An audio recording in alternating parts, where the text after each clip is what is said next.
Hello and welcome to Challenge to Build. In today's review, I'm going to be looking at a tool that is a must-have for any house and or garage or shop, no matter really whatever it is that you are working on, whether it's hobbies, arts and crafts, metal fabrication, mechanics, it really doesn't matter. This is a tool that once you own it, you'll wonder how you did without it for so long. This one is specifically from Libraton. This is their 16-inch Rivnut tool, also known as Rivnut tool. This one, I will come right out of the gate and say during this review and using this for some work that I needed to do on a few different projects, I actually broke this tool. And continue watching this video to learn how I broke it and how I fixed it, because I did fix it, and I am going to show you still how this piece of equipment works and why you should own this. The reason why I like this tool better than all of the competitors is, for one, it offers the larger mandrel, and how the mandrels go into this is really, really slick. And in order to do that, what you have to do is you take off this top collar, and this specific Rivnut tool offers this quick change head, which I have not seen in many other rivet guns. And for this review, I'm going to use it on a 1/4 bolt, securing a cushion clamp, along with a 3/8 by 16 bolt. So I'm going to go ahead and grab the 1/4 mandrel, and they come in these nice clear cases, clearly labeled. You simply just pop them open. And with this quick change design, you can see on the head of the bolt, it's kind of got like this little taper to it. And that simply just locks in. It can only go in one way. So once you put in the mandrel bolt, you then put the collar back over,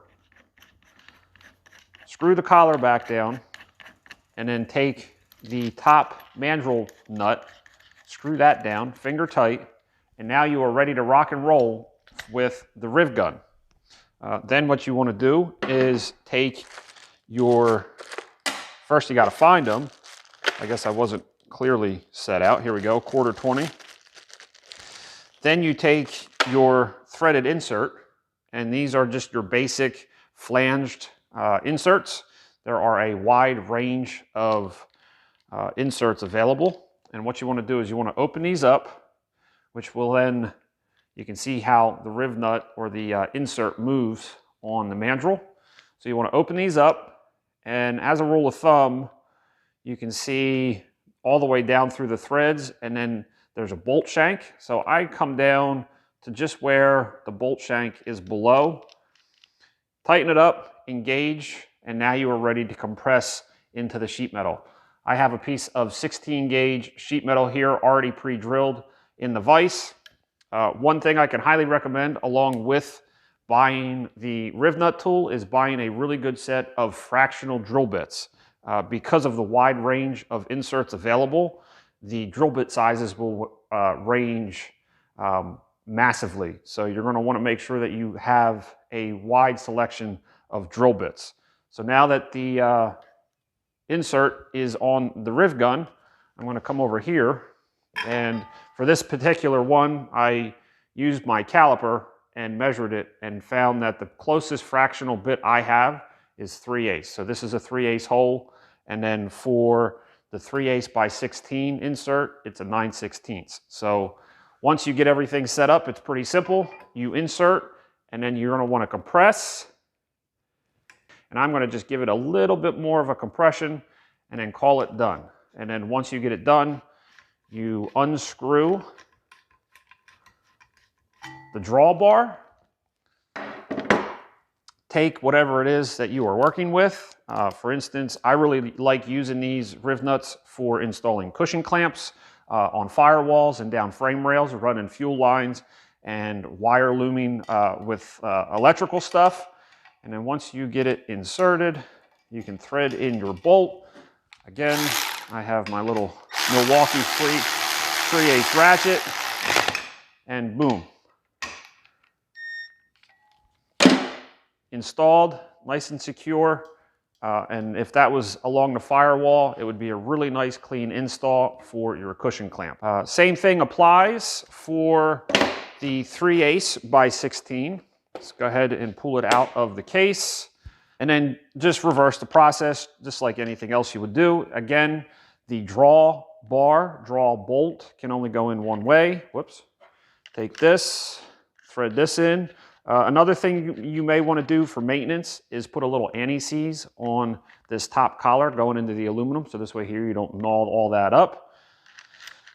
Put your top retaining nut in, and then let's see here, 3/8 by 16, 3/8 by 16, here you go. And this is a 110-piece kit, so they give you a wide range of inserts, and these are just, again, your basic steel flanged insert. Open up the tool.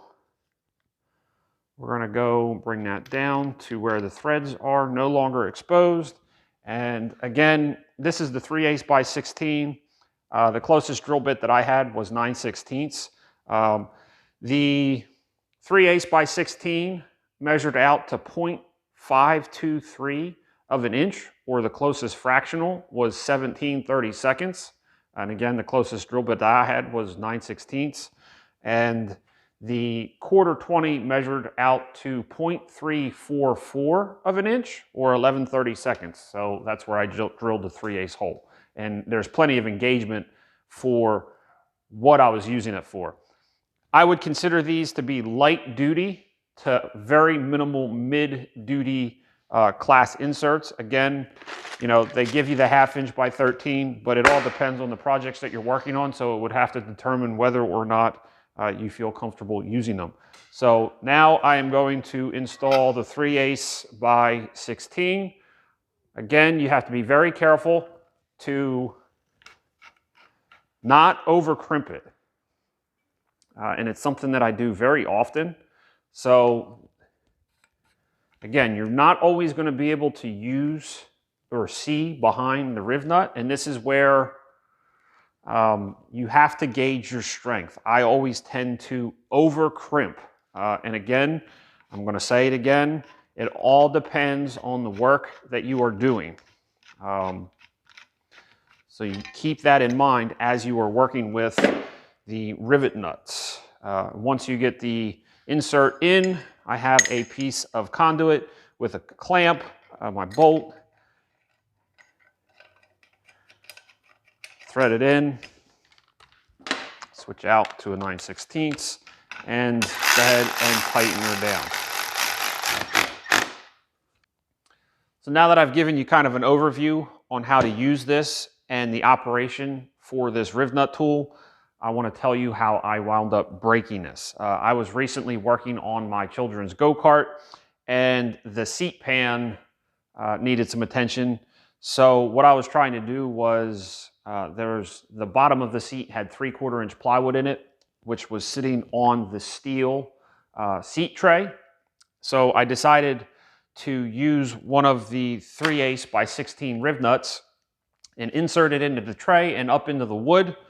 And as I was crimping down on it, again, I crimped down on it, and you can even see in the video that I'm showing you right now that I put enough effort in to fully engage the Rivnut, but because of my brain and kind of overextending myself, I wanted that last little bit because I wanted just a little bit more.